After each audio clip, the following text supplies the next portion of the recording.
continue with another fabulous program this afternoon. So I'd just like to introduce Ray Hobbs. He's going to be doing our welcome prayer this afternoon. So thank you, Ray. Thank you, Sally. Psalm 133 tells us how good and pleasant it is when brothers and sisters dwell together in unity. And I don't know about you, but I've been blessed today, spending this day with so many of you that I've known over the years. My name is Ray Hobbs. I had the privilege of being a member here more than 6 years ago, but for a good part of my life. And in that time I was an elder of this church, and I consider this place my spiritual home. So, without any further ado, I would like to welcome each and every one of you to our afternoon program.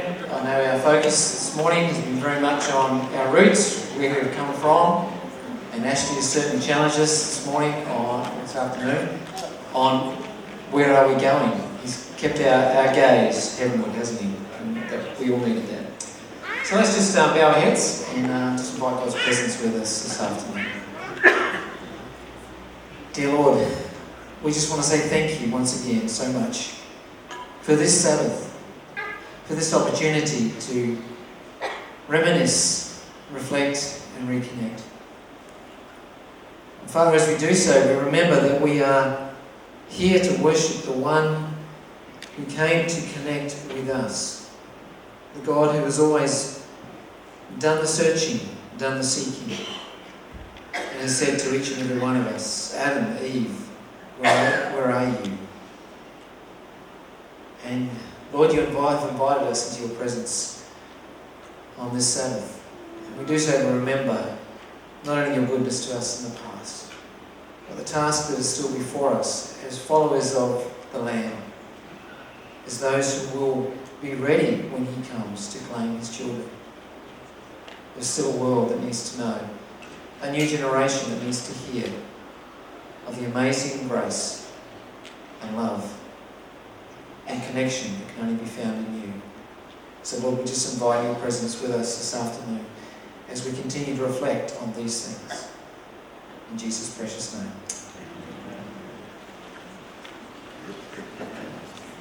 Just as the ladies are coming up, a grey Mercedes hatchback 453 VUK. If you're able just to move your car, someone's needing to get past. So 453 VUK, a grey Mercedes hatchback. Thank you. Good afternoon, everybody. It's so nice to be here today. As I think about where we are going, it makes me ask the question why we are actually here in the church here in Wollongong. And I think one of the main reasons is to actually be alive in this community and to reflect the love of Christ and to also reflect his face. And this song just talks about it, so I just pray that as we sing it, you'll be blessed and challenged as well.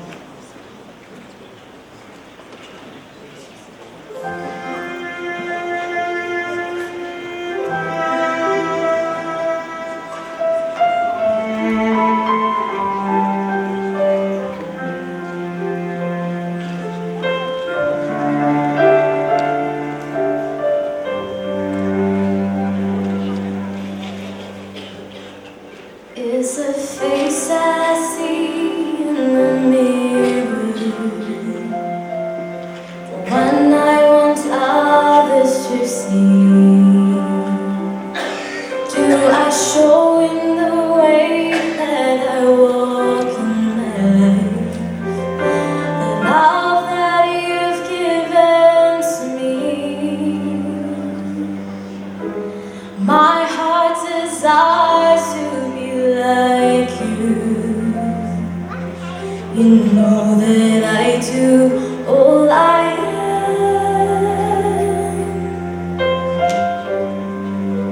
Do they see Jesus in me? Do they recognize your face? Do I communicate your love and your grace?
morning we left our church in the late 70s and the 80s.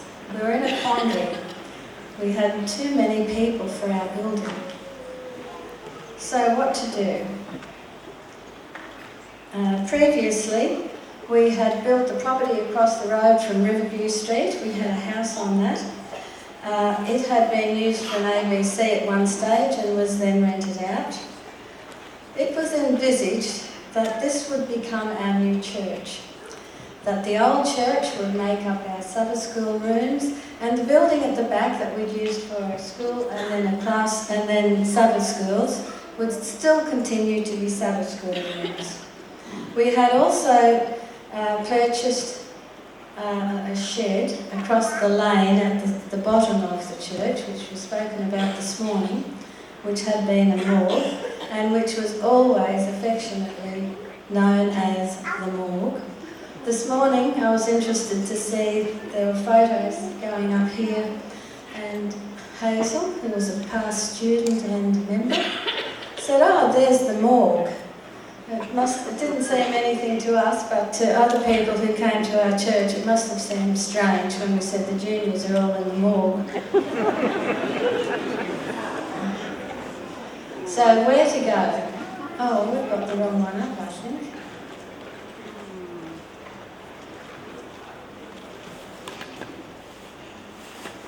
No, that's all right. Yes, that's where we finished. So, were we going to put a tunnel under that road? This is what the road looked like now. It had gone from that 100 years ago, which was 70 then, to this busy, very busy road now. So it wasn't very viable that we should put a crossing and expect our children and elderly people to cross that back and forth. So we thought of an overpass, we thought of an underpass. But really, they weren't really going to do it. There was a hall down the road that was the Church of England hall. Maybe that would do. It was fairly big, but it didn't seem to cut it either. So then there was another suggestion, the Regent Theatre. Now, it had plenty of seating, it was big enough, and we really thought about that. But when it went to the vote, it was dismissed narrowly. Now, we had George Cook was a plasterer in our church, and he had done all the plaster work in this region. The fancy cornices and the other fancy things in there are all George's work. And he said, I could not worship in this place that has shown all of these films. Whether it was that, or whether it was just the busyness, but it was defeated. But we could have aimed that for $40,000.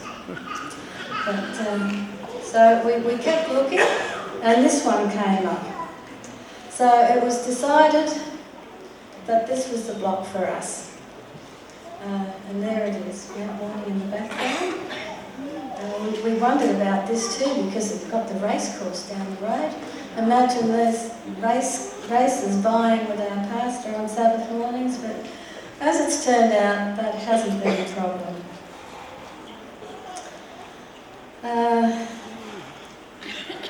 So in 1986, this property in Racecourse Road became ours, and there we are starting to build it. Now, God's timing was again evident in that the sale proceeded smoothly through council. Yet soon afterward, the changed zoning legislation would not have allowed it. Now, the old buildings were very specific in nature. Who would want that stucco church? Who would want the mall? Who would want the building down the back? But one by one they went. The church, the house, the mall, all providing much needed revenue to start our building. And at a good price too. So we were happy with that. Of course, never enough money. We needed more. So where did we get the money? People gave. Now, I passed the one of the day of the last day in our church.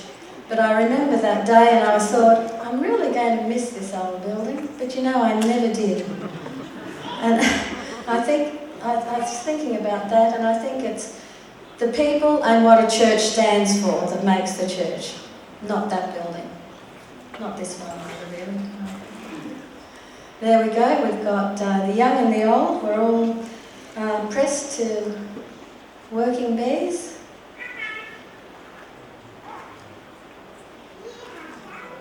These are just random photos. We also did our church hall about 5 years after the church went up. Malcolm Braffin drew up the plans for that, and he was the supervisor. For the church, Clive Butcher was our pastor then, and the plans were drawn up by Kelvin Dobson. Nev Southern and Bill Godfrey were the overall supervisors, and David North spent half of his night time ringing people up, organising the working bees. That was a big job too. During the week, Sundays, the first thing we did was that wing down there where the kitchen is. We didn't put any petitions in it because that was our church. That was our place of worship. It was the Pathfinder Hall. It was our everything.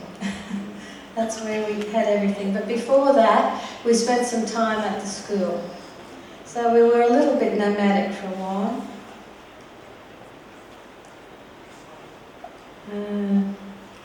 Yeah, everyone contributed. If you look carefully, you'll see those workplace safety arrangements in place again.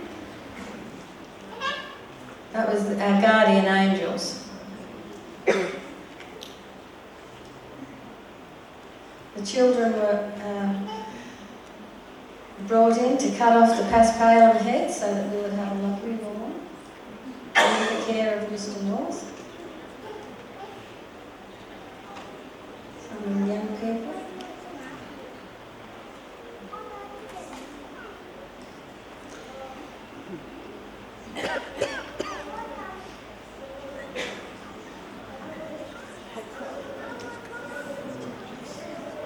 There's an aerial view of us.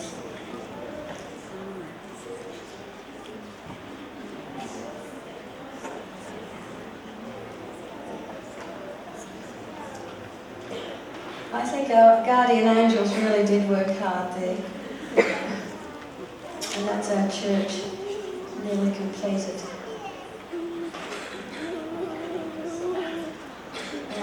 Even our pastors were brought in. When we built the number 2 church, Pastor Needham was the pastor. And George Cook, the head elder then, was the plasterer. He taught Pastor Needham how to stucco. So he did a lot of the stucco work on the number 2 church. When Clive came along, we got a bonus. We found out he'd been a brickies labourer. So, and Clive also designed our lovely stained glass windows. This was the hall in the background. That was at our 75th anniversary. That accounts for the guard. Malcolm, working hard. I love this one. There's the ladies of the number, our second church, painting the pews, and in this other one, there's 30 years on, that ladies painting the trusses here. A little bit different, the garb. There's our hall going up.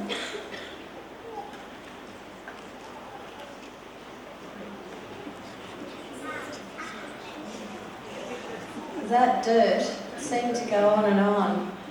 We were so grateful when it was finally sealed.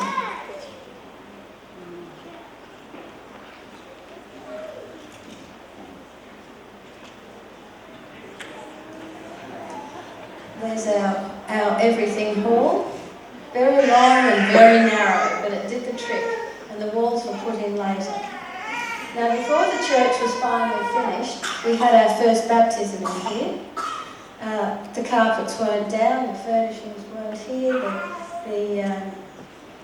I think if you look carefully, we've got scaffolding up the back. It was under the piano. That's where the first baptismal font was, just under there. There you can see the scaffolding in the back there, up there. But the problem was, you couldn't see the candidates. They were too low, no one saw anything. So that gave us time then to move our baptismal font up to where it is today. And that's a new baptismal font, how we do it today, with the kids up close and personal, really finding out what baptisms are all about. That's Lockie's baptism. And these are just a few things of what happened in our church. Our courtyard, and if you think that tree is lovely, those of you who are visiting, come back when it's in flower. It just drips red poinciana and is beautiful. Church, music, pop dating, our regular Sabbath meetings, and our special meetings. That's something else that happened. You will hear more about that later on. These are just people working in our church. Sabbath school. That's Tommy, Gilmore, North. The youth having their special program. Children up the front. More music and time. Our youth who preached to us. And that's very special. Carols in the courtyard.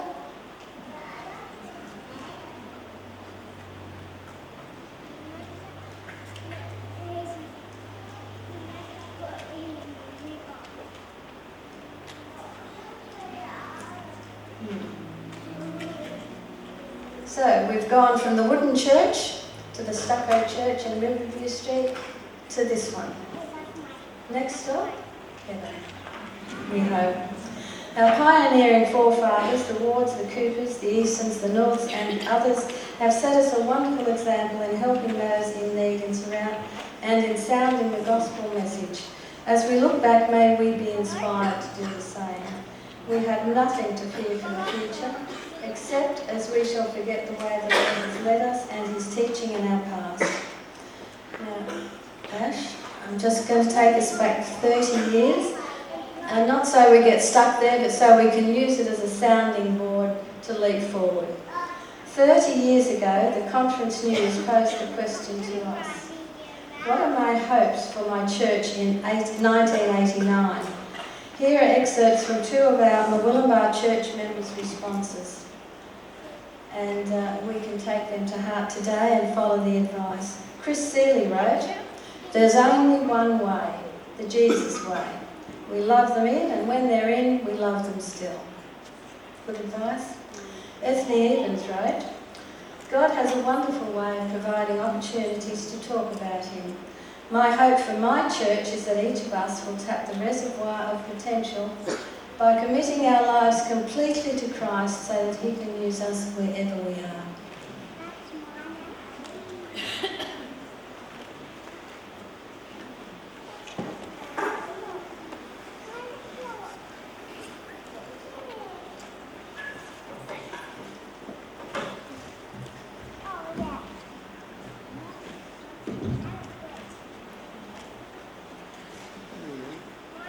Sabbath, High Sabbath today. I'm David Penman here today. I'm the senior elder at Murwillumbah Church. Been given the task of some acknowledgements. I was talking to Helen Dobson yesterday here at church, and she handed me a little book, Steps to Christ, signed by Ellen White. It's over here on this table here. You're welcome to have a look at. One of the original copies. And it's signed for Margaret Mum Ward. And the Ward family has donated it to the conference, and the conference posted it up to us, so it's great to have that here. I'm just going to go to the promise book.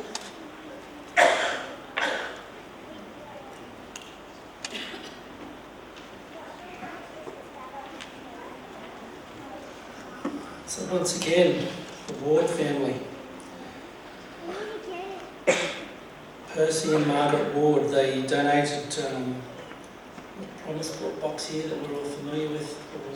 We all have one of them in our houses at home. And I thought I'd pick a random one out and read it.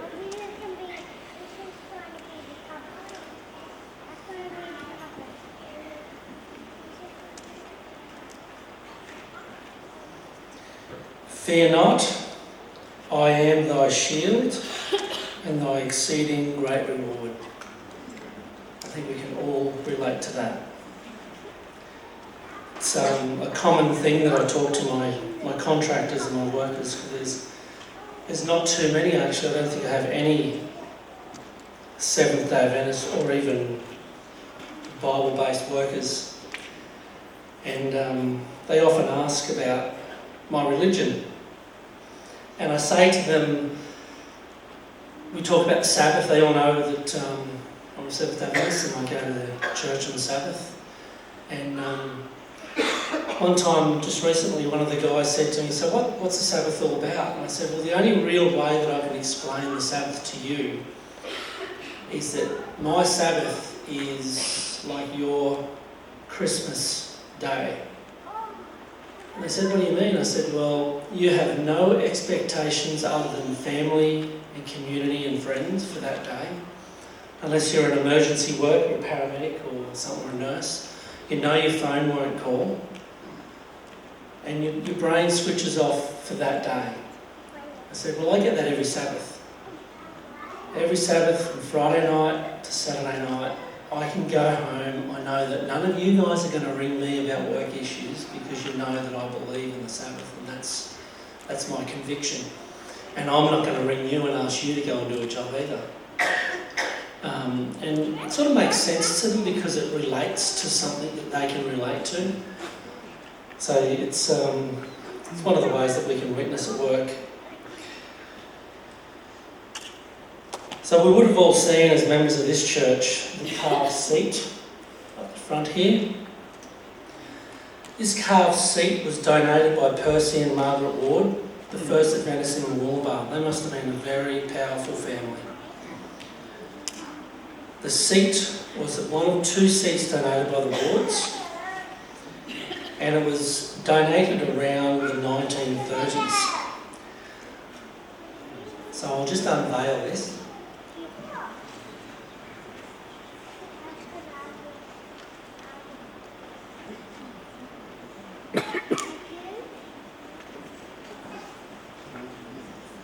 So there's a little plaque on the seat there that Nev, where's Nev? Our faithful worker. Whenever I come here during the week, that man is always here. He might be fixing a lock or doing something simple, but he's always here. But the first time you put the plaque on, Nev was upside down.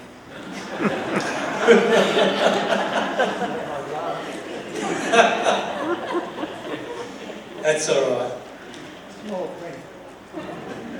Young Ash pointed it out, and I said, mate, Ash, he was just testing you to see if you knew what you were looking at.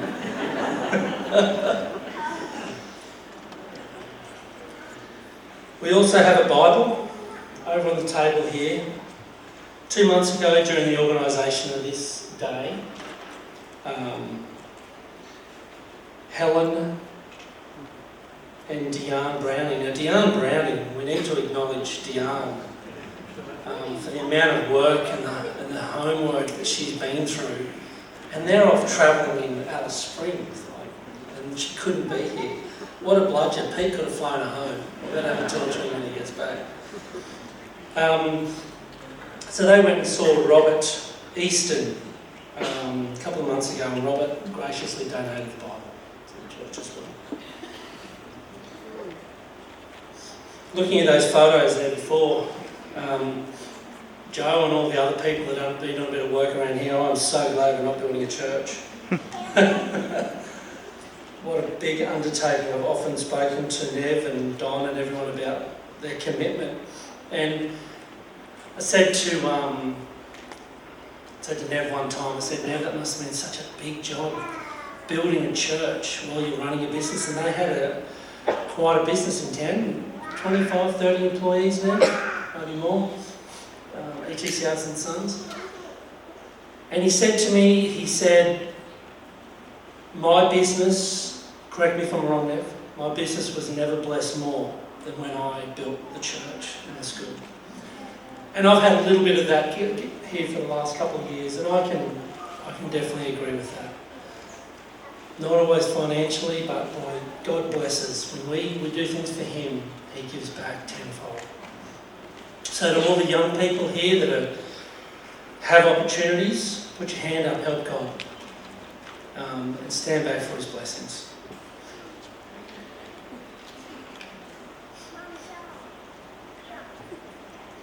Okay, so that was the part I thought I was doing.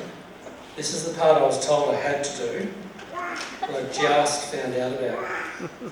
So this is a bit of a history lesson in person.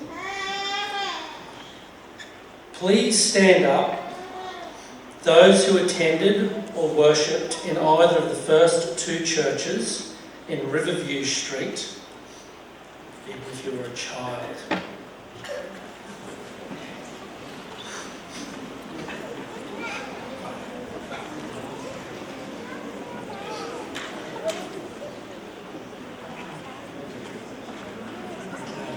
Helpers down here, ready? Righto, so this goes back to the 1980s and earlier. Stay standing if you attended or worshipped in the 1970s or earlier. Pre-1970. Yeah, so I'll read it again. Stay standing if you attended or worshipped in the 1970s or earlier. There you go. Don't doubt yourself, Brett. So the kids, back yourself. Okay. Stay standing if you attended or worshipped in the 1960s or earlier. Are you sure? Get his wallet, check his loss. Still standing in, or you need a bit of education? Oh, it's all good, there you go.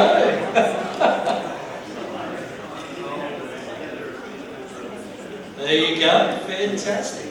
You got some counts.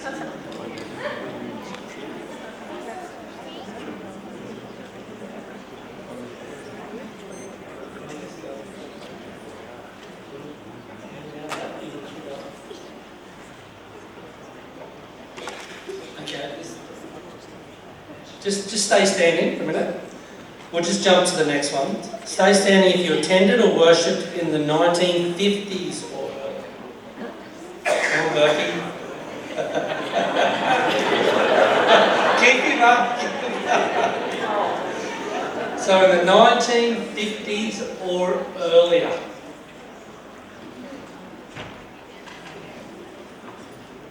Nath, could you check the overflow rooms? See if there's any attending people out there that are playing a part of this.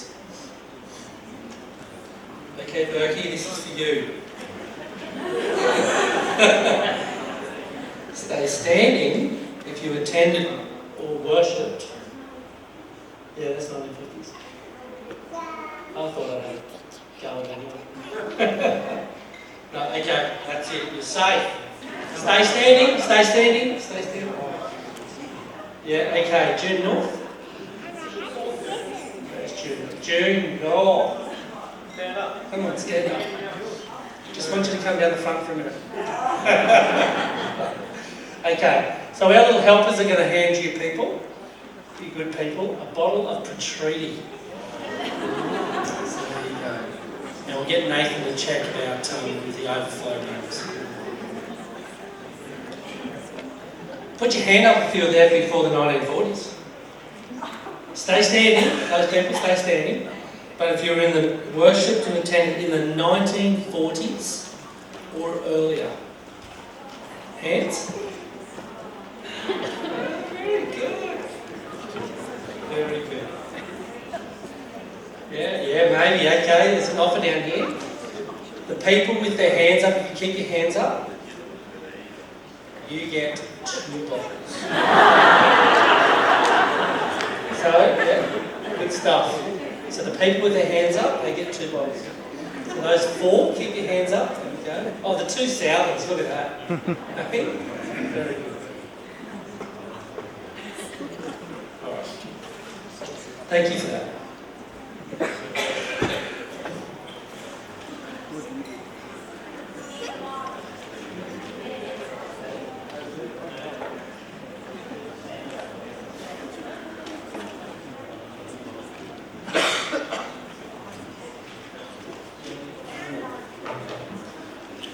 So it was the 1950s or earlier, those people, they all got their bottles. Yep. Oh, we get 2 bottles. 2 bottles over here. Just put your hand up again. Round this way. That's it. And over.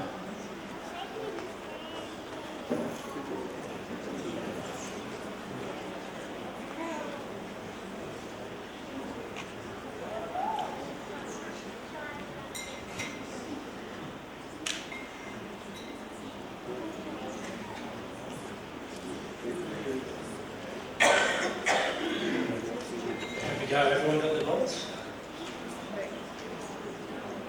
Look. I think they're done. Okay, so everyone got their bottles for that? Yep. Okay, thank you.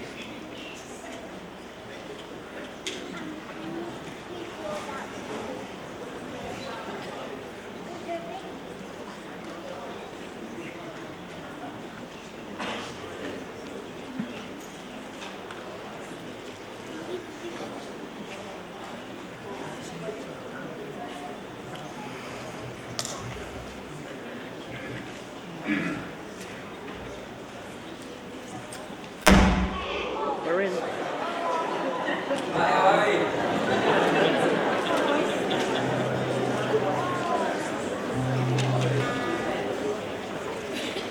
We have some children here with us.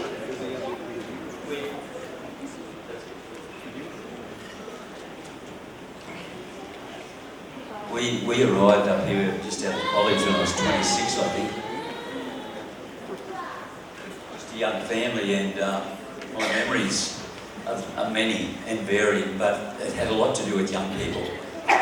Camps, family camps, up at the log cabin, all of those sort of things. I also have fond memories of the many the weeks. Some of you will remember at Yarrahapney, at Stewart's Point down there, Yarrahapney, we used to have junior, teen, youth camps and hearing impaired or blind, sight impaired camps for 6 weeks in a row, and the Peaks, and there's a number of names coming to my mind.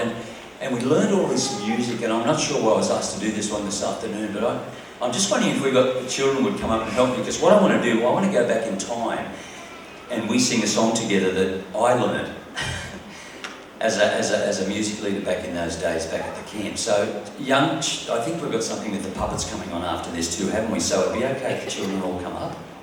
Yeah, so don't be afraid, come up, because I want you to help us all together. Come up, I'll sit down, and we're going to learn a song together. You may even know it. Let's got some actions. Yeah, come up and join me. Right up here.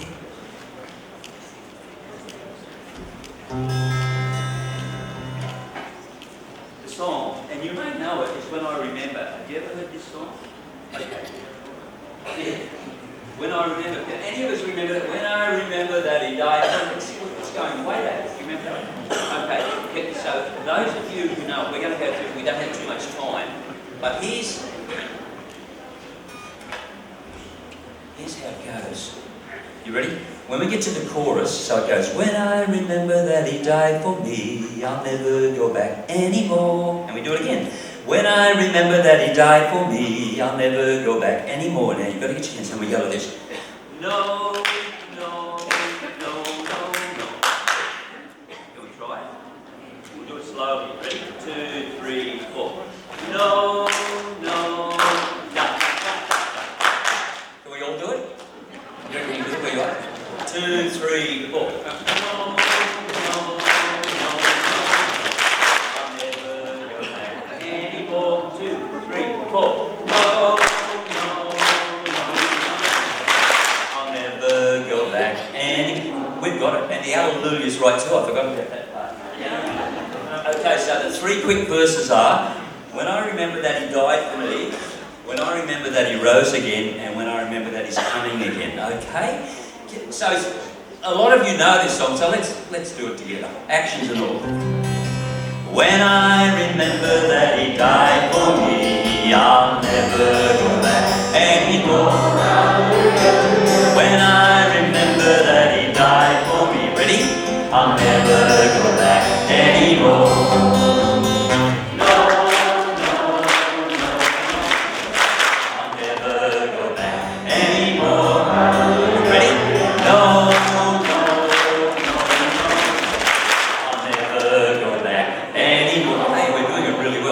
What we used to do is get a little bit faster each time. So, when I remember that he rose again. When I remember that he rose again, I'll never go back anymore. Hallelujah, hallelujah. When I remember that he rose again, I'll never go back. Here we go. 2, 3, 4.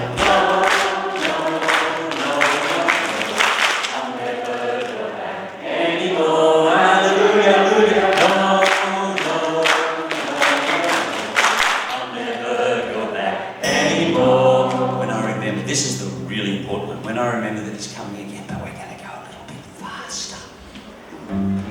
When I remember that he's coming again, I'll never go back anymore. When I remember that he's coming again, I'll never go back anymore. 2, 3, 4. I'll never go back anymore. Hallelujah, hallelujah.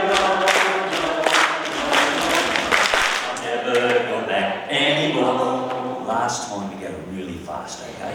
We're going to go like this. No, no, no, no, no. I'll never. You reckon we can do it? 2, 3, 4. No,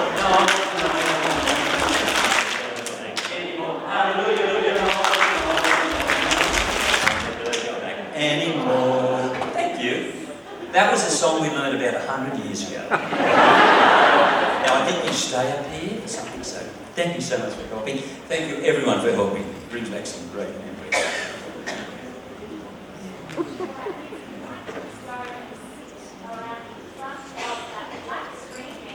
We actually have something very special for you this afternoon. So go and find a little spot just in front of the black screen.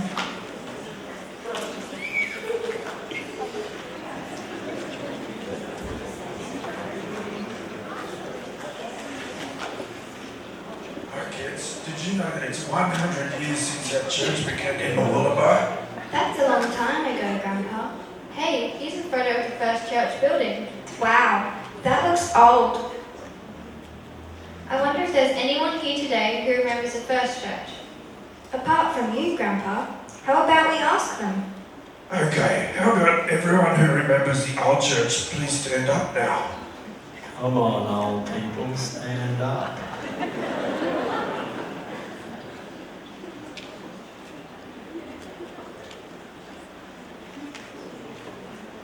Look how many people. Thanks for standing. You can sit down now. I wonder if any of them are nearly 100 years old. Probably. How did people get to church in those days? Did they drive cars? Yes, they did. Look, here's a picture of Mooloolaba and what the cars were like in those days. They look funny. I'd like to go for a ride in one. And look, here's a picture of some people going to a church picnic. I know some people had to walk, and I heard about one lady who got a steamboat up the Tweed River from Tweed Heads. Here's a picture of it. Why did she catch a boat? Well, there was no road between Tweed Heads and Mooloolaba, so she would come on the boat on Friday, play the organ at church on Sabbath, and then return on Sunday, and the boat trip took 3 hours each way. What's an organ? It's like a piano, silly. I think Grandpa has a photo of one. Oh look, Grandpa also has a photo of a horse and buggy. Is that how you came to church, Grandpa? That would be fun. Yeah, I'd love that. Yes, it was fun, except when it was cold and raining. Well, kids, I hope you have learned something about the olden days. You can return to your seats now. Goodbye. Goodbye. Goodbye.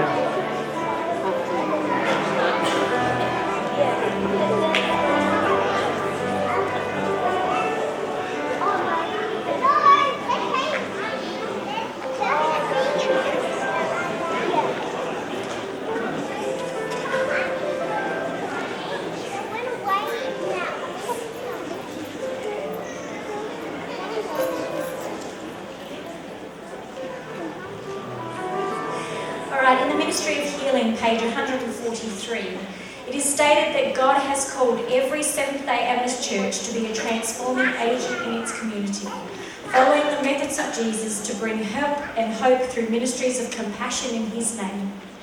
And for the next part of our program, I'm actually would like to welcome up the front now some extraordinary guests who are joining Andrew and I to discuss their community ministries from their experience and perspective. So we have Brett and Ray, if you'd just like to come up and take a seat on our pew up the back there. Lindley and Ross. We have Margaret, Elaine and Rotimi, and Clive and Neville. If you'd all like to come up the front now for our panel discussion. Thank you.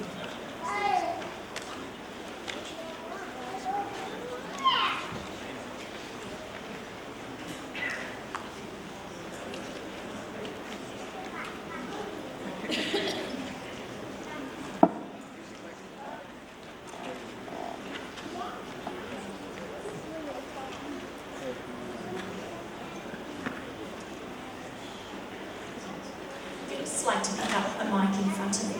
Thank you. Wow. How's the pew feeling?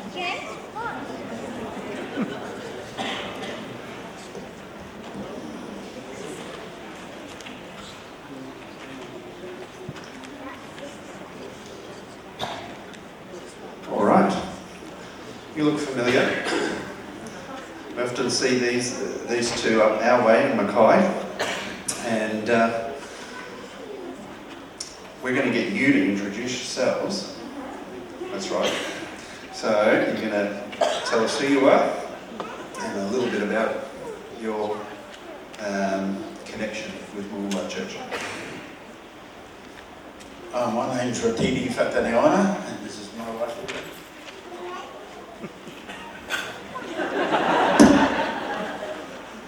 And if you could just share what community ministry that you're representing up the front here this afternoon. Well, we started the soup kitchen here back in, I don't know, 89, 90, somewhere like that. And it was all a dream that I had, that we needed to do something. I was, with two other guys, we had the halfway house for the government, and we dealt with drug addicts and alcoholics and young people. And we also had a few Adventists come through, that people that didn't know about. Other churches would come and visit, and I thought, there's no Adventists coming to visit, maybe we need to do something about this. So I prayed about it, and one night the Lord came to me and said that we needed to start the soup kitchen, not only for the hungry and the lonely and others, but also for the members of the church. Not only this other churches, because the Seventh-day Adventists are in this little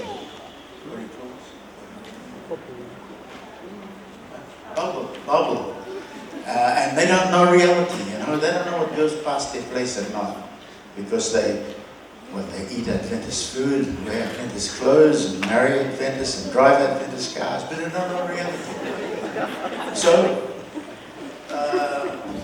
the Lord said to me, if you're prepared to go forth, I'll open the doors and everything will fall into place. And so it went on started from there, and other churches wanted to come and help us, and I said, no, we must start with our own brothers and sisters first. And I went to the council to see if we could get one of their halls, but they wanted money, the Red Cross wanted money, others wanted money, and I had to tell them all that I got the money, all I've got is me and something that I need to do. And I was disappointed and thought, well, I'm being led up the garden path, or whatever you say. And that night the council rang and said, oh, you was looking for some place. We have a little hall above the old swimming pool there that you can use, rent-free. And it may need a little coat of paint, or may need this, but you go ahead and use it, and you don't have to pay for the electricity and so forth. And so we did the rounds. Well, the Lord, he said, if you're prepared to go, I'll open the doors. So I went to all the different businesses, and nobody refused. They were all only too happy to help, financially, and with other gear and so forth. And then kicked off. So I kicked off. You've got to give me my mic back. We're going to come back to you. I want you to think about, you've done the first two questions. We're going to come back to you and go again. Okay, I think Nev and Clive are up here together. What's the ministry that you're going to be telling us about? My ministry is to the church. I spend a lot of time down here and I enjoy that. And I've done it for many years and I intend to do it many more. We thought he needed a bed here this week. Somebody said to me a couple of weeks ago, Barry Welsh it was, he said, which room do you have your bedding down here? Diane and I have been in Papua New Guinea for 10 years, and for medical reasons for our daughter, we needed to come back, and we were appointed here to Wollongbar. And we had very, very happy years here, working with Nev and a lot of others here for the building of the church, working with Calvin, who put the plans for this church together on his own, and working with Bill Godfrey as a senior elder was a real blessing. But over and above that too, with Tony Anderson, we got, what was the name of the Sanctuary 7 going, which was a place for women and children who were being given a tough time. And Tony got it going. I was the chairman of that, but they were very happy years caring for ladies who needed help. Can I clarify one thing? In your former life, were you a bricky's labourer or a brickie? As in, did you lay the bricks or did you just do the mud and carry stuff? Well, what happened was that we were a country family, and my brother's father-in-law was in Adelaide, and he used to work for a factory where they made pipes and the like, and he'd come over to see his daughter and grandchildren, and he made the comment, "You've got clay here that could make a brick." And so he took some of the clay back to Adelaide, made it into a loaf, so to speak, and put it in a kiln with pipes that were being cooked. And he came over next time and he showed us the piece of clay that had been turned into a brick. And so then we got about building a brick factory. And he gave me an introduction to bricklaying. And so we built the 2 kilns, and we got the material or the machinery from Adelaide through him. And so I was virtually given a bricklayer's course from him, and we did all the bricklaying ourselves. But it enabled me to know what bricklaying was all about, and that came in handy here. Because I remember the guy who did the bricklaying in this church, and Don will verify, he was an excellent bricklayer, and he was short of a brickie, so he put a new brickie on. And the work that was given to him to do was in a prominent spot in the foyer when you come in the door.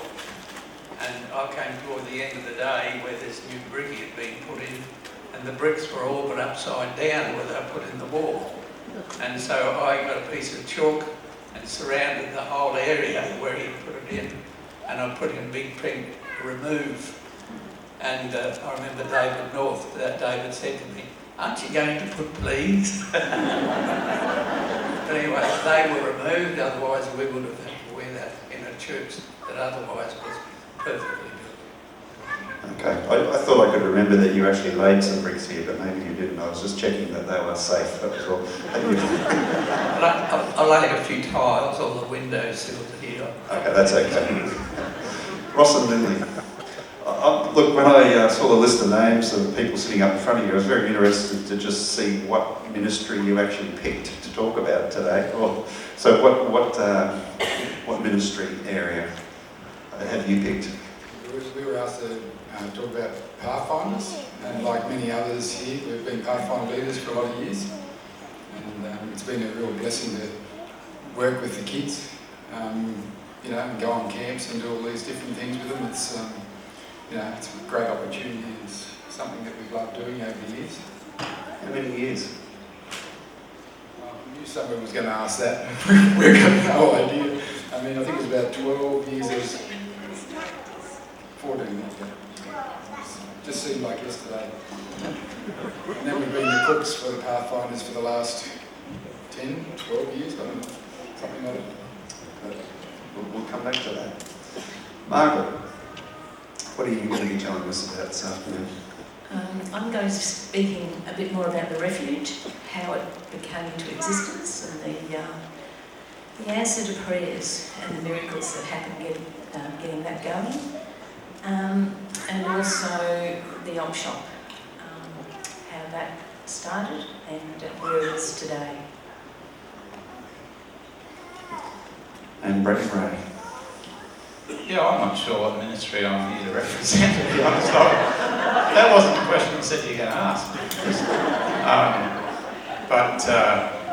But what I will say, you know, when I left here and travel around different churches now in my current role, I brag about the Wollumbar. Well, I don't brag, you know, you don't name churches and brag about people get sick of that, but I always say to myself, if this church could be anything like the Wollumbar, it'd be good. And I'm happy to tell them why. You know, why don't you think about, you know, what happened with Pathfinders, what happened with the Friendship Club, you know, the Refuge, the Agri Shop, so on. So there's such a tremendous ministry. Yeah. But a bit like Clive, I came here and my parents moved from New Guinea as well. Dad came to Wollumbar as the pastor, so that was my introduction to the whole Wollumbar Church and the Tweed, and went along to Tweed Valley. It wasn't called Admiral's College. Was it Wollumbar Admiral's School or something? Anyway, whatever it was.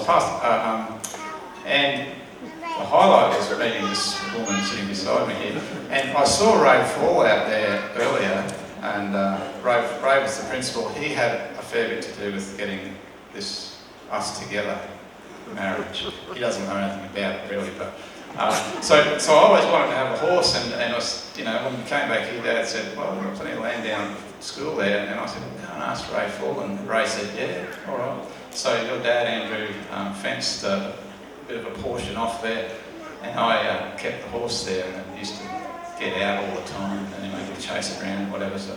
But anyway, this one here goes to Ray Fall and says, how come he gets to have a horse here? Just because he's the pastor's kid? Like, what? She had a bit of a whinge, and Ray said, well, go and have a chat with Brett, and he might agree to let you have a horse in the same paddock. So that's how it happened. She came and said, hey, could I have a horse in there? And I said, yeah, okay, will you marry me?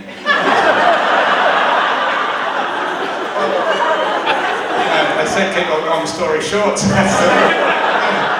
there was about 7 years between those two questions. But anyway, so back to my point in all that was, well, I actually don't know what the point was. Apart from to say that I consider myself a local through my better half here. So, All right, I think we can see God's leading there, Brett. So Margaret, we're going to move on, and you mentioned you've been involved with Sanctuary 7 and the op shop. So can you tell us how God has worked in raising up Sanctuary 7? Okay, I have to have a piece of paper because sometimes I have senior moments and I want to get this right. So I did interview Tony Anderson about this. So it started with two families having a passion to do something for the local community. And Tony Anderson and Sharon and Don Whittaker and Lynn, his wife, they just wanted to do something. And originally they started a youth refuge, but unfortunately that failed. So they said, what can we do? And one afternoon, I presume it was a Sabbath afternoon, they said, let's get down on our hands and knees and ask God. So they stayed on their hands and knees until 2 o'clock in the morning. They were determined to get the answer. And virtually almost the next day, they felt impressed to phone the local services of the community and ask what the need in the area was. And of course they said it was a women's refuge. Everyone went into action. There was a lot of people involved. I don't want to name those names because I might miss somebody out, but there was quite a lot of people. But the first thing they had to do was to find a place. And Tony was aware of a developer who had properties in the Kira area, and he approached him to rent one. And he said, no, I want to demolish them. I want to build units on this property. There's no way I'm going to rent them out. So that was okay. So again, they went to prayer. And Tony continued to do some work for this developer. And he just felt impressed to go back to him again and said, and I'm not quite sure how long it was, it might have been a few months, I don't know. Ask him again, could he rent the property? And the developer must have understood what Tony was really wanting to do. And he said, yes, you can have it for $1 a year. Now, that's an amazing answer to prayer. But it doesn't finish there.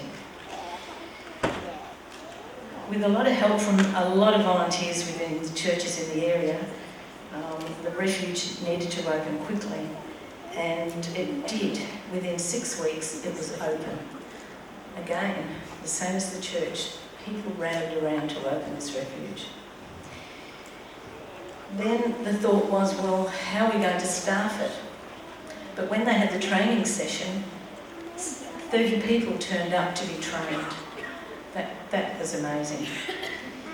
The refuge, of course, cost money to run. And Don Whittaker used to go out and do what he did best, and that was provide concerts and bring money in that way. I can see a lady in the pew down the front here who used to go to markets and sell clothes and donate the money back to the refuge.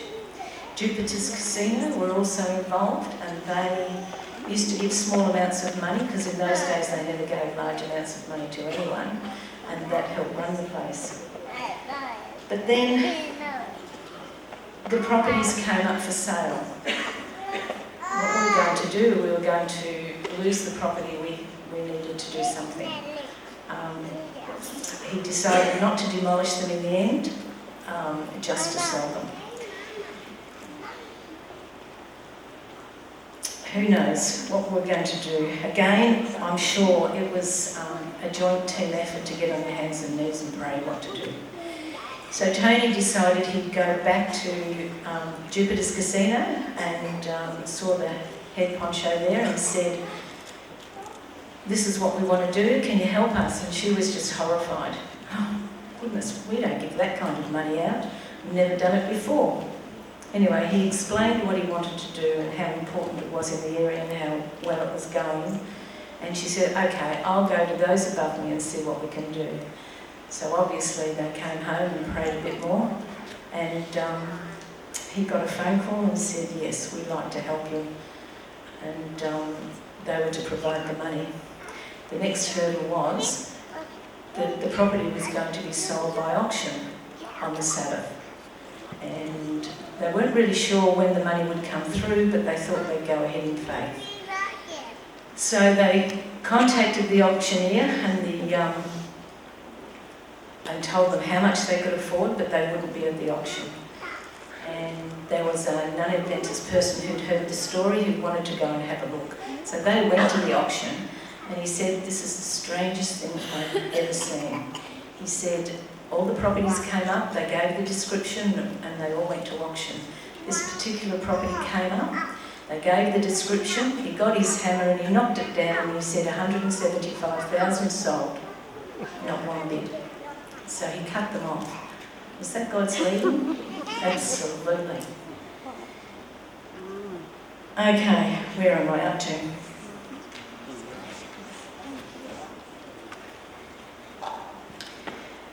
So then, on the fridge in the kitchen of the refuge were the words written, "We don't believe in miracles, we depend on them." And I think that certainly it was the whole life of the refuge. There were so many people that came to help. We came in about 28, 29 years ago and spent the nights there, Noel and I, and we enjoyed the time, but it was a very sad situation. And there's so many volunteers that helped, and I take my hat off to them because it's not easy going in at the night time and then being called out to pick people up and seeing their stress and their situations. And of course the first chairman of the management committee was Clive, and then Max Mulligan, and until the closure of Sanctuary 7, 3,000 women and children stayed at the refuge and were helped in many ways. Amen.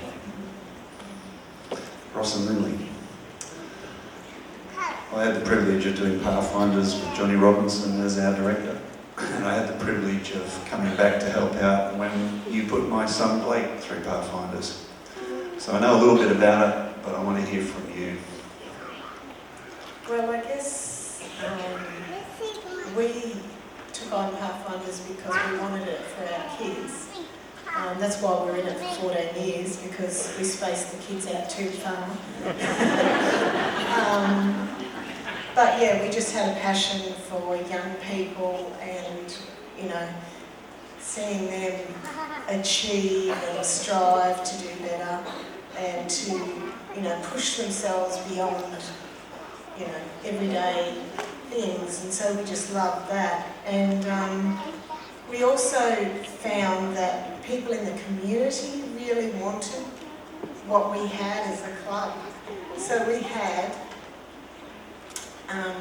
about 50% of the kids that we had in the club at the time were from the different schools around. We had them from Uke High School and Moomba High, and they just loved to be part of an outdoor club and a club, you know, that was especially for young people. And that was, yeah, amazing to them, and it was just lovely for them to be part of our little, I used to call it a church for young people, because we had 100, 120 of us on camps, and it was a church for young people. We had as many people on our little camp as we had in church sometimes. So, you know, and we had lots of non-Adventists that would come and enjoy that time with us. So that was our passion, just to be with young people, see them develop and you know, just learn about God, because some of them didn't, and yeah, just grow and yeah, it was amazing. Can I just say, we had a few unhappy parents because the kids would go home from the camp and say, "Mum, we want to become vegetarian. The food was so good. It's better than the food you cook at home." I managed to put weight on every one of your camps. Let me say that the school really appreciated Pathfinders too, bringing students to the school. But that wasn't our fault. You kept coming back. And look, never seen a Pathfinder program like it. It was just amazing. Yeah. Now, each of you are involved in an amazing ministry, and so the last question I'm going to ask each of you in the panel, and Brett, you're representing when you were a pastor, yeah? So previous pastors. Basically, if you could just share, I know this is a hard question, but just one high moment in your time involved in ministry. If we start with you, Brittany and Elaine, is there a high moment that has stood out for either of you during your ministry?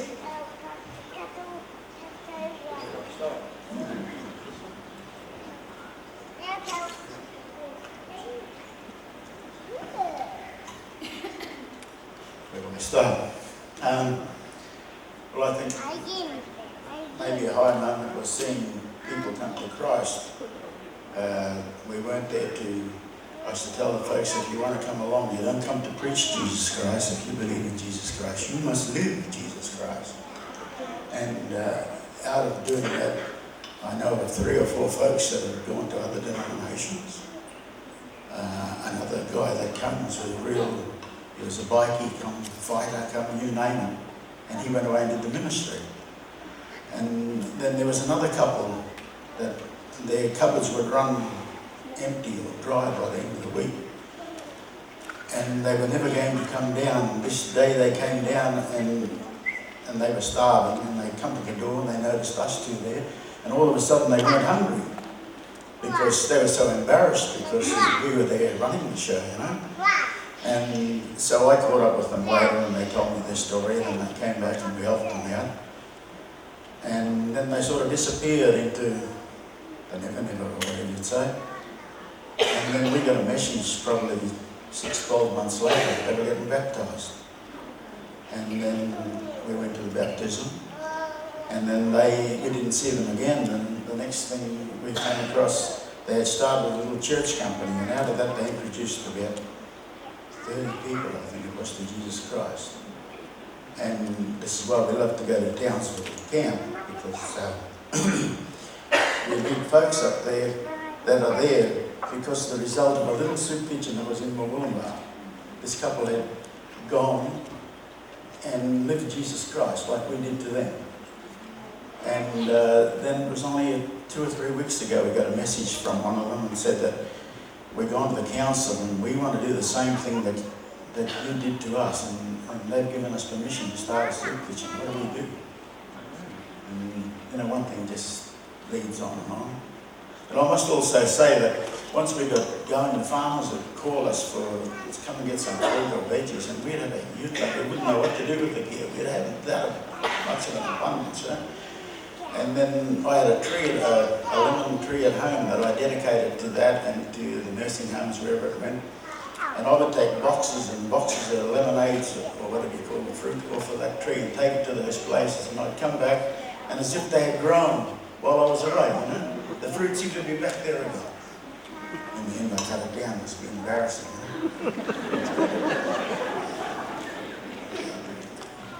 Yeah, then of course we had the Christmas luncheons for a couple hundred people. And I always thank Jade Hurley and Don Whittaker for their financial help. And they'd come along and entertain the folks, you know. And we'd have a bit of a sing-song, rock-along, you know, at the soup kitchen, and give everybody a bit of enjoyment and so forth.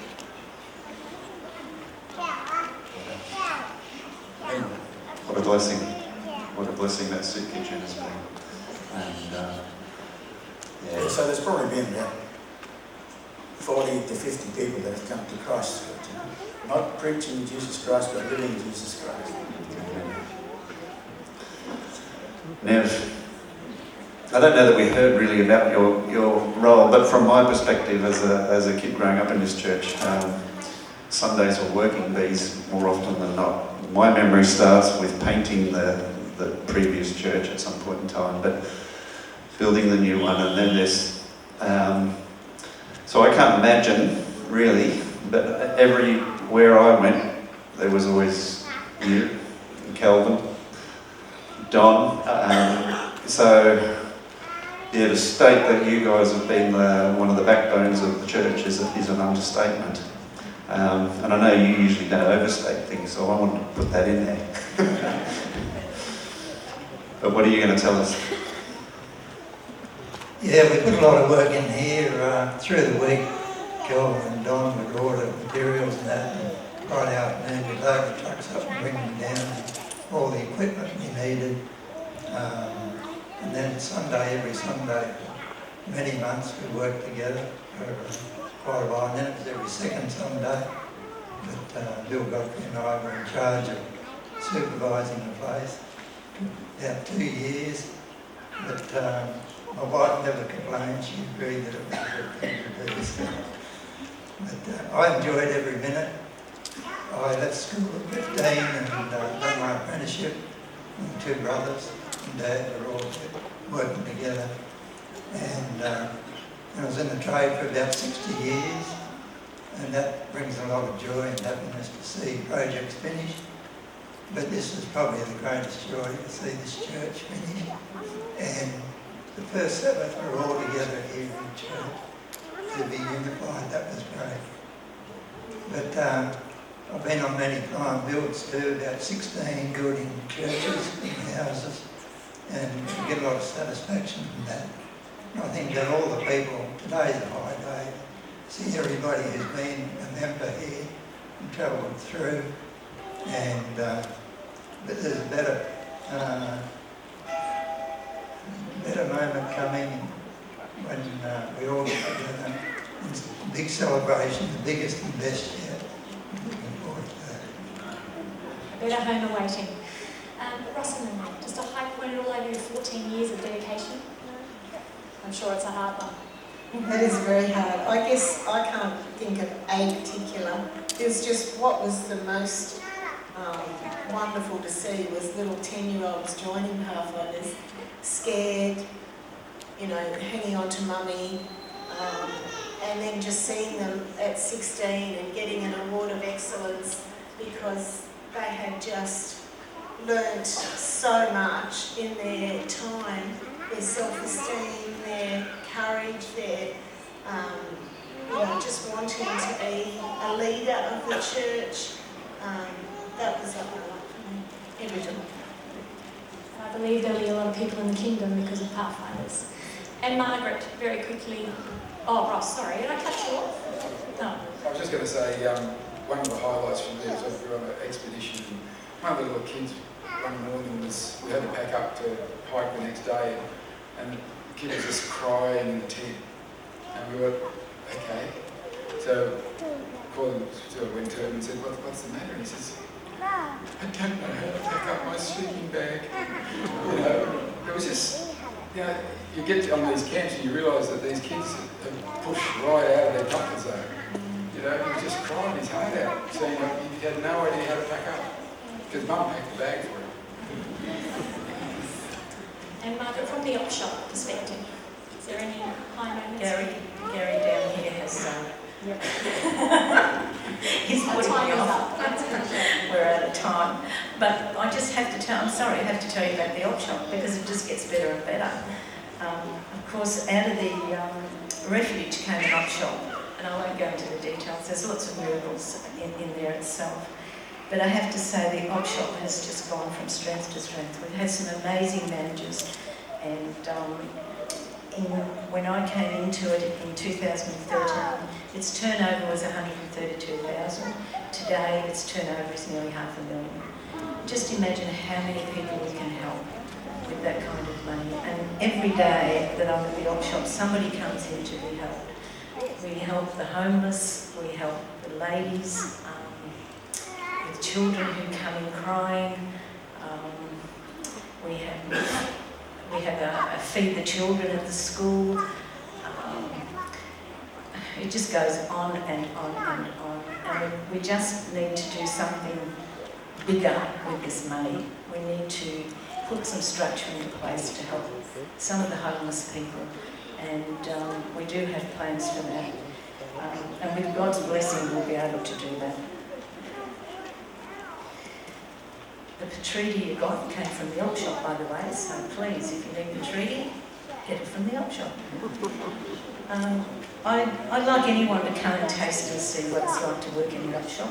It's lots of fun, but it always has its problems when there's not enough Adventist volunteers. We have some amazing people from the community, but they need Adventist volunteers. You need to win those souls, and without you guys, we can't do it alone. So I'd like to invite anyone to come and try. You only have to give, you know, half a day, a couple of hours. But I just want to quickly, I'm sorry, tell you a little story about a lady who lost her husband and then lost her son within a year. And I said to her, why don't you come to the op shop and take your mind off it and come and help someone else? She said, oh, I don't think I could come, there's too many people. I said, okay. I said, we really need some dolls washed and dressed so they look beautiful for selling. She said, oh, I could do that. I said, well, you could do that at home if you wanted to, because she was a very shy person. Anyway, she'd come in on Wednesday morning, drop the dolls in, pick the others up and run off. Eventually we got her to come and have morning tea and we'd sit down, And now she sits down every Wednesday morning and sits and chats around the table. And she even came in on a Sunday and picked up dolls on her own. She just loves it. So eventually, I'm sure we'll get her into this job. So it's one of many stories from the op shop, but again, it's our little minds of Tweed. Please come. You'll be truly blessed. So 7 years of, 7.5 years, nearly 8 years of pastoral ministry here in Wollumbar was an absolute and utter highlight for us. And we will say that in our ministry, wherever it's taken us, this is where our heart is.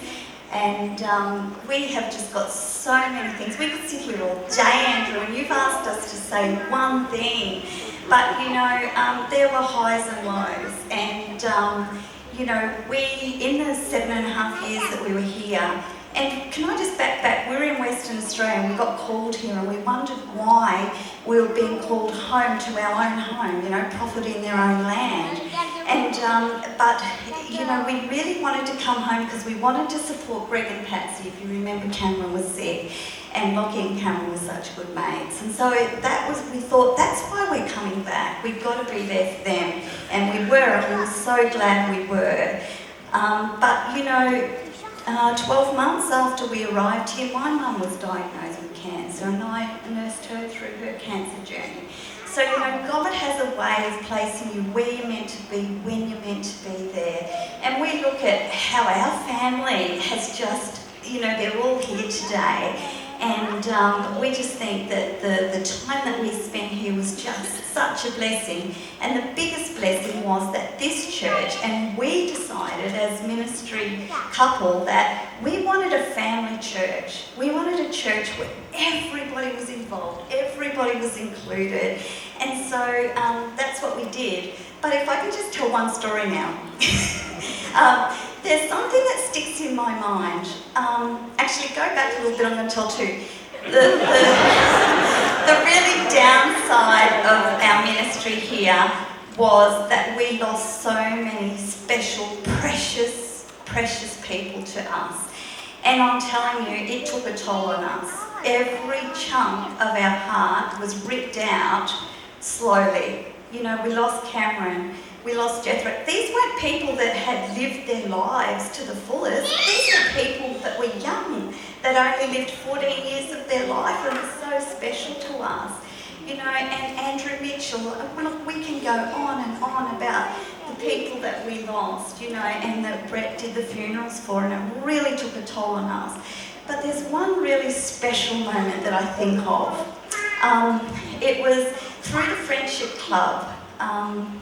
Who had been mowing their lawn? Brendan Sutherland had been mowing the lawn for this older couple. She was a Salvation Army person, and Graham Bernard too. And Joy and Stan. You remember Joy and Stan? They were old. You know, they were in their late 80s. I think Stan was nearly 90. He had oxygen and he started to come to church just through those guys mowing their lawn and the friendship that they built with them. And Joy was baptised she was already a Salvation Army and she was baptised, but Stan wanted to be baptised. But he had oxygen and he could hardly breathe, like he had COPD. And so Brett was like, you don't have to go under the water, because he was petrified. He had to take his oxygen off, you know, and everything. So we said, you don't have to do this, Stan. Like, it's okay, we can do it another way. But he was so determined. And if you guys remember, he was in his wheelie walker over here and he walked up, we had to help him up. He took off all his oxygen and everything. Brett dumped him and quickly back on again. And I just think, you know, like that man, both Joy and Stan, you know, went to heaven. I mean, are going to be in heaven because of that. You know, they gave their hearts to Jesus. Very poor theology there. Anyway, so what happened to Stan was, you know, he got, and Joy the same, they got involved with the Friendship Club as well. And what I could tell some stories about that. Probably shouldn't be me telling, but the Friendship Club was just a marvellous thing. Made people feel like they belong. And Stan and Joy worship here, and they felt like they belonged. I'd go and do Bible studies with them, but they belonged here. They were learning to believe that they belonged already. And we preached... They believed they went straight to heaven eventually, actually. That's what I was thinking. But I was just thinking of seeing them in here. It's all right. It's okay. We'll sort it out. Anyway, so the worship coordinators will remember that during our sermon year, we used to plan about what we preach about. We always had a series on Adventist identity, and I did a 4-part series on the 4 angels. Well, you know, there was an introductory one and then the 3 angels, and when I'd go and study with him, this is getting worse. When I'd go and study with him, tell him about the 4 angels, no, the 3 angels. No, and I'd say, what do you reckon, Stan? And he said, well, I'm still waiting for the end of the series. So, after the 3rd angel's message, probably not many people know this, but after the 3rd angel's message and we finished the series, old Stan came out to the door and shook my hand and he looked at me and said, Brett, I guess we're Adventists then, aren't we? And that was it. And then it was only a week. When I went to study with him that week, I said, hey, what did you mean by that? And he said, it's time we got baptised. And that was, so that sort of stuff to highlight. And I like the knowing Jesus and making Jesus known. We didn't have that back then, but those sorts of things are a tremendous highlight. Yeah.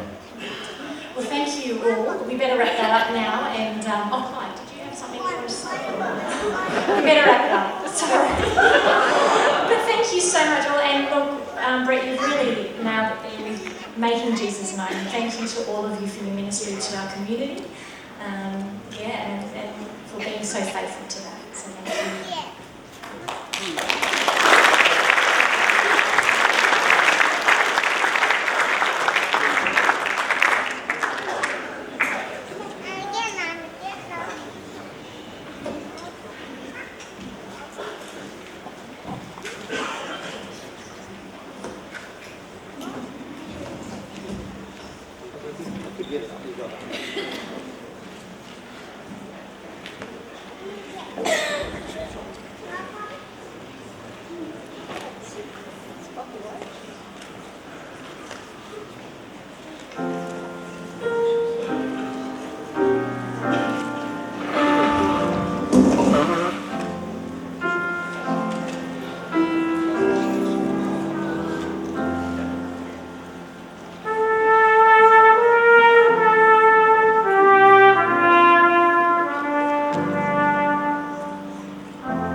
bit like taking Coles to Newcastle here, because we were just going to remind you about the flood. It's 2.5 years since we had our flood, and we drive on these clean roads and we look at it sort of green grass and everything looks normal, and we forget that 2.5 years ago this place looked like a disaster zone. So I'm just going to quickly remind you of what it looked like. Then Paul and Ashley are going to tell you about what we did in the school and the church. In March, tropical cyclone Debbie passed over the Queensland coast, causing havoc. But now she headed south and then turned into a very slow tropical low and dumped astronomical amounts of water on us. In all, 20,000 people were asked to evacuate. So this is our story in the Wollongong. That takes in Chindra, Tumbalgum and Baringal. Now, we always get cut off in floods. That's nothing unusual. So many of you do too. It's just part of life. And that Thursday morning we said, oh, it looks like we won't get to church this week. Friday morning we could see that that was an understatement of mammoth proportions. Farms, sheds, businesses and homes, many of which were considered safe and had never seen flood water, went under at an incredibly fast rate.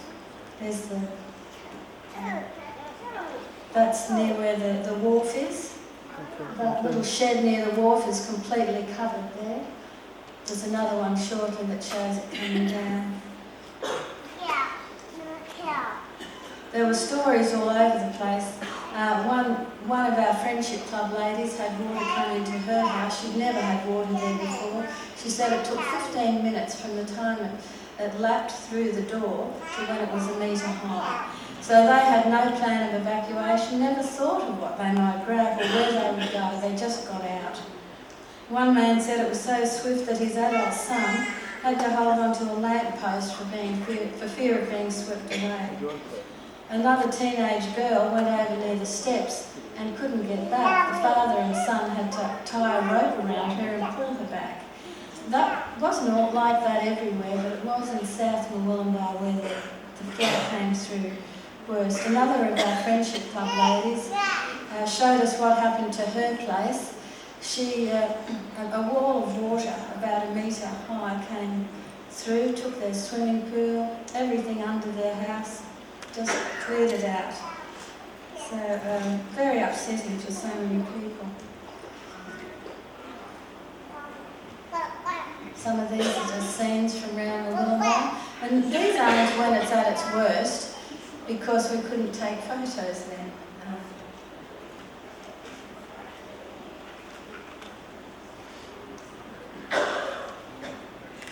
It's in South Murwillumbah. The car smashed into the Taylor's garage. No, the water came higher than that. It was nearly over the top, very close.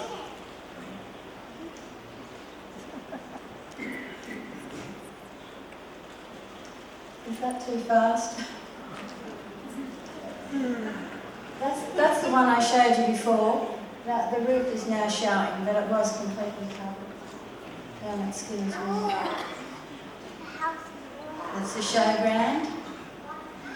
Those cars, when people see them, they say, oh yes, they put them there to keep them safe. No, Debbie put them there.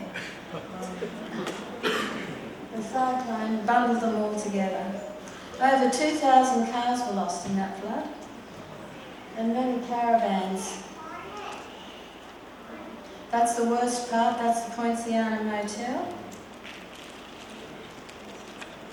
Just heartbreak for those people. Taylor's Corner. That's the river. That's near our place. That was a common site. That's a caravan up the drain. How many caravans went? Chindra? This poor man, all of his belongings are in that van.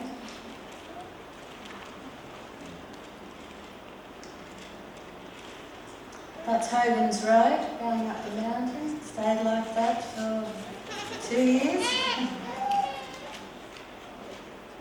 near our place. It was a very dirty flood, remember?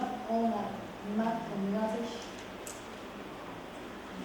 If you look there, you can see a trampoline on the side. Somewhere in there, there's a bar fridge up in the trees.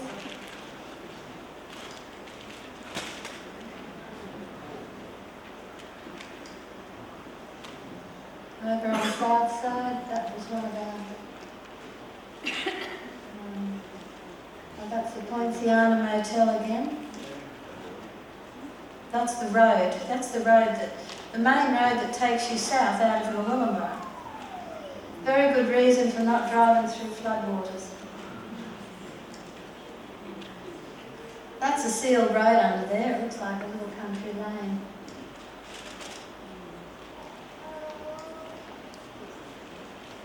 That was our sheds. Those bottles were all stacked up in there. I think, how many, was it $1 million or $6 million? But those 2 red cars were put in there to keep them safe during the storm. But as the waters came up where it had never come before, all the crates toppled over on top of the cars. And they are the thousands bands, all went under, all lost. Look at that, containers. People lost everything. I often think there's a lot of stuff in my house I'd like to get rid of, but when it's a flood you don't get to choose. It just takes anything. We lost lives, 7 lives lost in that flood. And that's Kingscliff, that's the caravan park all washed away. Oh, so that's just to remind you of what it was like.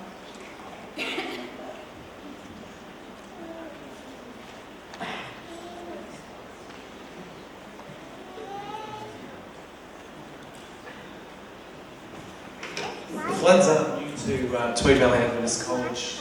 We've typically had one nearly every year, much to the students' delight, usually a day or 2 before school starts, which delays our start.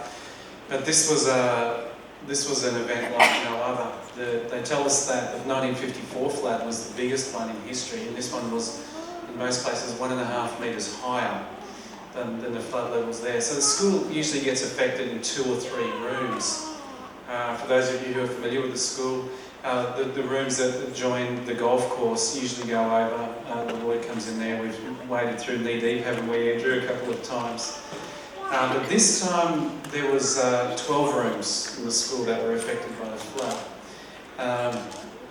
Now we saw it coming. It was the perfect storm. We'd had 500 mils of water, 500 mils of rain 2 weeks before, so everything was already at saturation point. And then there was a slow-moving cold front that came down from the south. It dropped 400 mils, and then Cyclone Debbie came about 8 hours later and dropped another 450 mils. So, of course, you know, you're going to have significant outcomes at that point.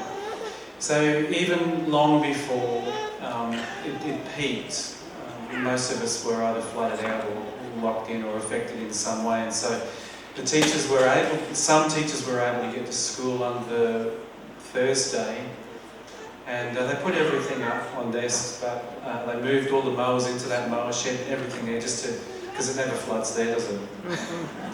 It got 1.5 meters of water through there. We'd had 850 mils of rain, a lovely dusting of topsoil over all the property, and not one mower, not one witness. We're in an insurance company that took months to resolve. We were really in a difficult time. You know, I just want to say that I'm really proud of my colleagues in this situation. They didn't sign up for this.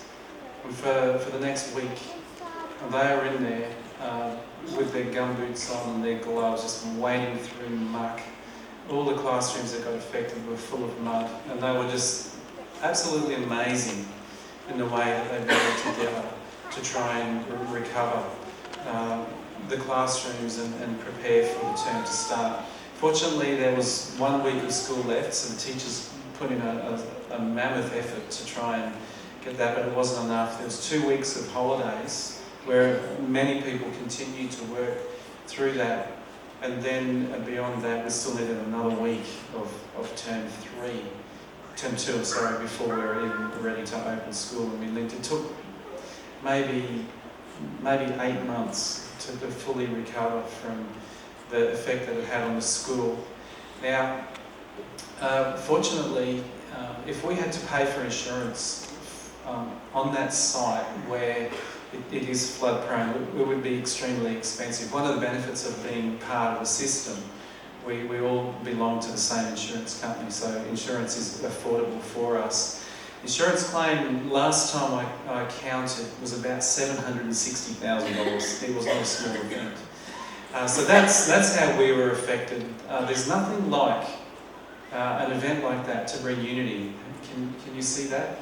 It's either going to make or break, and it brought our team together in a really positive way.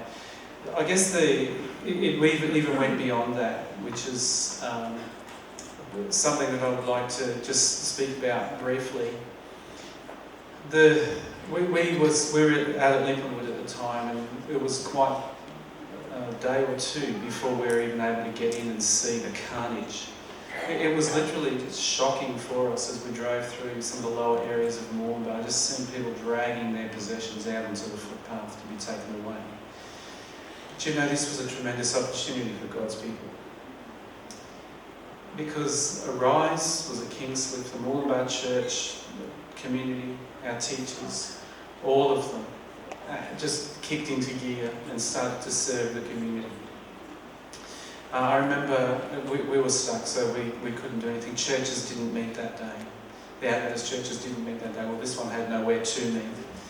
But they were out serving the community. I remember Joel Slade, for those of you who know him.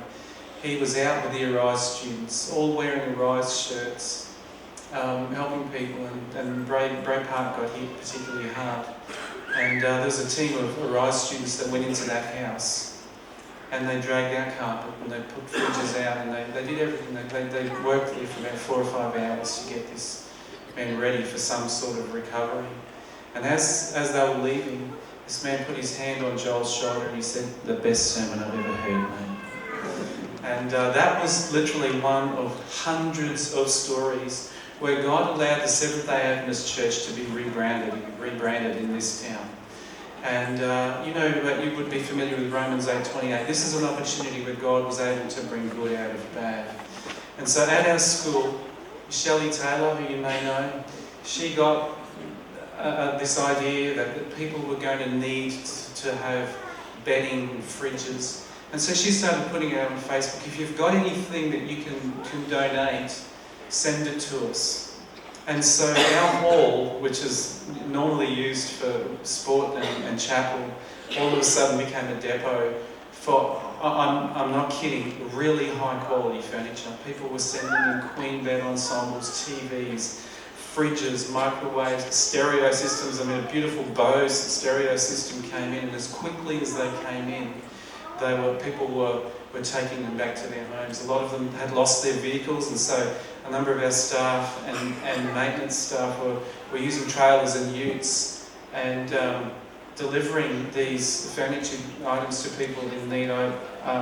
We were trying to recover our own school, but I had got the opportunity to do a number of deliveries when needed, and I spoke to one gentleman who was living near Mount St Pat's. And he said it never floods there either. You know, he's been there for 30 years and it's never flooded. And he said he woke up, he thought that he'd wet the bed.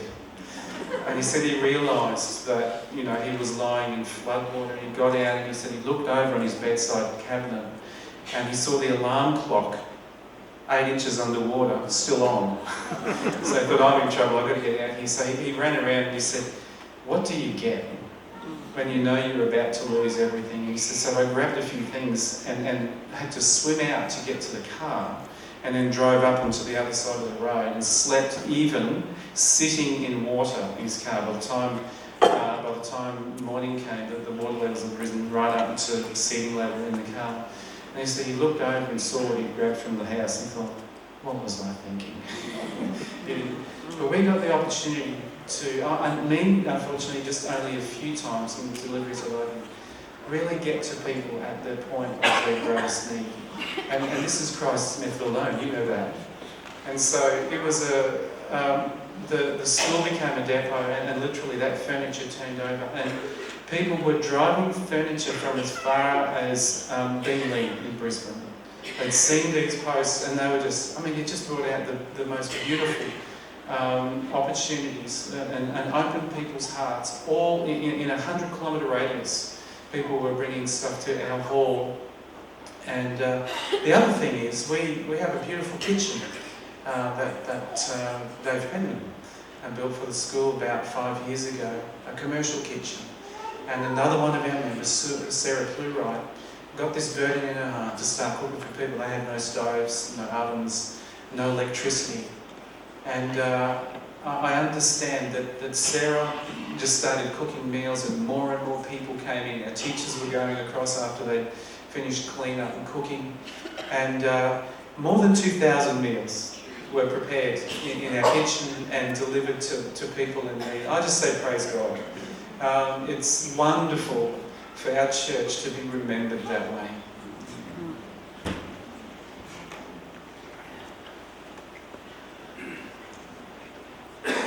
So I woke up on Friday morning. It was a long time ago. And I remember we went to Hospital Hill. This isn't a photo from Hospital Hill, this is a hospital from that Tombolgan Road. And we saw that there was a lot of water around the church. And initially I thought, I don't have to preach on Sabbath. I haven't prepared my sermon yet. The water hasn't gone in the church, it's never been in the church before. This church was built 1 metre higher than the highest recorded flood. It went 400 above that. So just to give you a picture of the height of the flood, I've got some pictures here. That's the photo that I took. And you can't really see it here, but when you zoom up, you can actually see this dark watermark, along the side of the building. And so Neville, Gerald and myself, we decided to brave the waters and walk across Racecourse Road. Big no-no, don't do that, kids. To go and see what the damage was to the church. Whether it actually went under or not, we didn't know to this point. And so we had a good chat as we walked along the road. I enjoy hanging out with Gerald and Nev, good fun. I think you should preach a sermon, Nev. No, it was great. And we got to the church, and there's a lot of grass around the church. We thought the church was spared.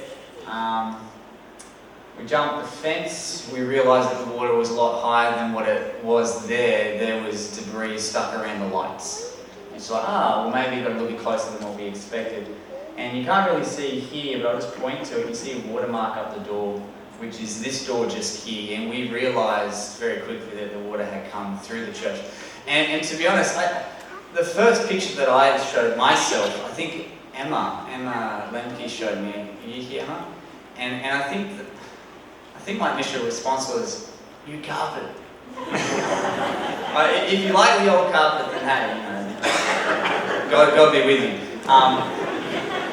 And if you want to have a look at what that old carpet looked like, just open that stairway there and you'll see it. See the new and the old there. But when we opened the door and we had a look in, we realised that there was a lot of carnage in the church. This was the breezeway. And that just looks like the tops of cane that had been taken off there, but that was all covered in mud and it was heavy. And we actually got door jams from J.H. Williams that had floated into the courtyard, along with everything else. This was the room just out the back here. That's not the colour of the liner that was there, that was the mud. That was the kitchen. So if you've ever been into the old, that was the dining room, which is now the current kitchen, but yeah, that was like a light colour liner. That's the hall. And the whole floor was dark and it had, the lines marked on it, but it's just mud everywhere. Sabbath school rooms, it's the carpet, it's the library, we ripped out the carpet, it's the meeting room there. This is when we first walked into the church and realised the extent. It probably went close to the top. We didn't know how far it went because we weren't here, but it was damp a fair way up. And then we ripped up the carpet. And the water was so dirty that a number of individuals who were pulling up the carpet, they actually got golden staph infections as a result of, you know, just the microbes and stuff in the water. And that's a bunch of stuff that got thrown out. We accidentally threw out the marriage registry book too. That wasn't me, by the way. We found out when we were preparing for this. We still got the newer one, but we haven't got the old one, which is very unfortunate. So all the stuff in the kids' divisions, all those resources made out of ply and MDF, you know, water touches that, it just swells up, and we lost a lot of great resources. Got rid of a few videos as well. Pathfinder shed, had a good clean out. And we met for a couple of months, more than that. It was a very long process to deal with the insurance companies. They weren't the most forthcoming. And the acoustics in this place were wonderful for singing, but terrible for the spoken word. But we still met, and we still worshipped God, you know, in the midst of it. And we just tried to carry on as usual. This is the kids' divisions, making the most of what we had, which wasn't much, because what we did have was destroyed. But we still came and worshipped God. But I guess one of the big things and highlights, and I'll close this thing up, because this happened on the Thursday night and the Friday the carnage was revealed, what were we going to do for church? Well, there's no way we could meet here. And so I sent out an email to the church and I said, instead of having church tomorrow, let's be church. And a number of us assembled. We grabbed shovels. The donkey was well and truly in the ditch. And we went out into the community and we shoveled it, to understand the amount of mud. And just, you were walking through mud and you would lose sight of your foot. And just to see everybody's stuff, all their possessions, all their precious possessions just out the front of their homes. It was a very traumatic experience for us who were cleaning up and for the individuals that we were helping. The youth got involved. This is in Tobago, and you can just see the thickness of the mud there. That's my wife, if you haven't met her. She's here. Hey, Rosie. And this is what Paul was talking about with the meals that were prepared at the school. And those meals being distributed to the community. We also did a car wash. And so we washed, because everybody's car was dirty, the roads were filthy, so we opened up the church property to do car washes. And we also opened up the property for, one of the hardest hit areas was the caravan park that was in South Moolumba. In fact, there was somebody who lost their life there. And so they had nowhere to go. And so we opened up the back of our facility out past the hall for them to put their caravan and to stay until they found accommodation. And so that was a blessing for them. Opportunities to pray with people in the community. And just this text really captures and summarises what we were able to do. And I want to make this point, it wasn't just the church, it was also the community. And just to see the community at large rally together and just to support one another through this experience was actually something that was really powerful to witness. And God is really glorified. This verse says, Father, you king over the flood, I will be still and know that you are God.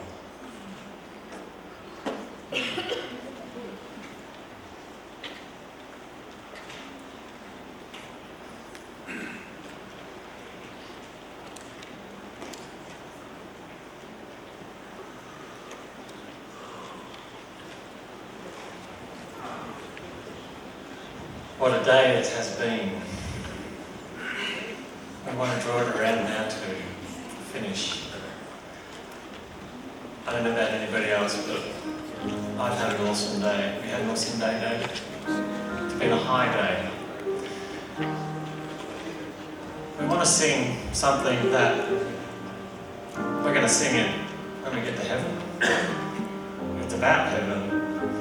Everything that we've done today is just like heaven. So let's stand and we're going to sing this song together. Grant, can you just put this mic on for me? There is coming a day when the heartache shall come. No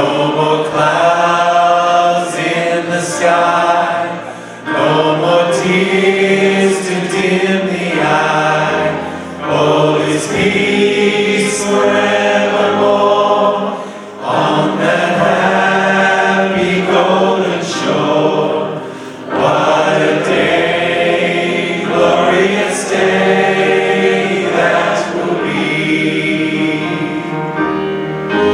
What a day that will be when my Jesus I shall see. When I look upon his face, the one who saved me by his grace. When he takes me by the hand and leads me through the promised land. What a day, glorious day that will be.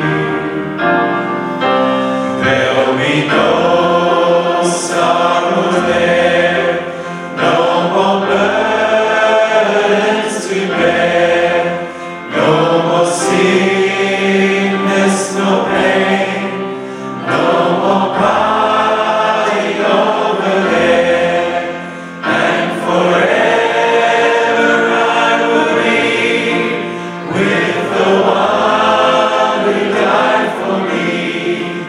What a day, glorious day that will be. What a day that will be when my Jesus I shall see, and I look upon his face, the one who saved me by his grace. When he takes me by the hand and leads me through the promised land. What a day, glorious day that Let's sing the chorus. What a day that will be when my Jesus I shall see, and I look upon his face, the one who saved me by his grace. When he takes me by the hand and leads me through the promised land. What a day, glorious day that will be. What a day, glorious day that will be.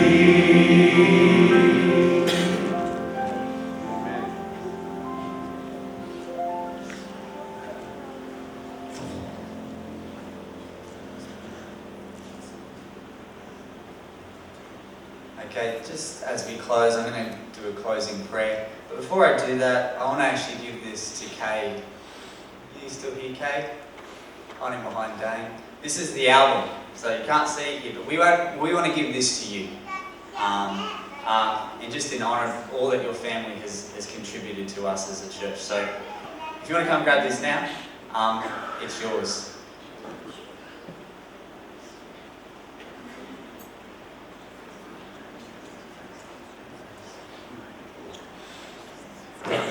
Just a reminder that I don't think this has been made aware, but the school will be open tomorrow, 9 till 10. Is that right, Paul? Okay, 9 till 10. If you want to come and have a look at the school and things that are taking place there, you're more welcome to do that. Let's close with a word of prayer as we finish this day and close this out. Father, in heaven, we want to thank you so much that we could come here together to worship you. Father, we thank you that we could be reminded of the things that you have done and be inspired for the things that you will do. Father, may we leave this place with joy in our hearts, knowing, Father, that you have not finished with us yet, that the story of your church here in Murwillumbah continues on. And Father, may you continue to dream for us. May we be bold and ambitious with the dreams that you give to us, Father. May we see as you see, and may we love as you love. And Father, not just for us who are now in this region, but for those that have connections to this church that are in other areas. Father, may the blessing that we have experienced today, Father, with your Spirit and your presence here, continue to lead and guide us, we ask and pray. Thank you for this day that you have given us. Thank you for Jesus and the promises of heaven. And thank you for the assurance that we have in him. We We pray this prayer in his precious name. Let everyone say. Amen.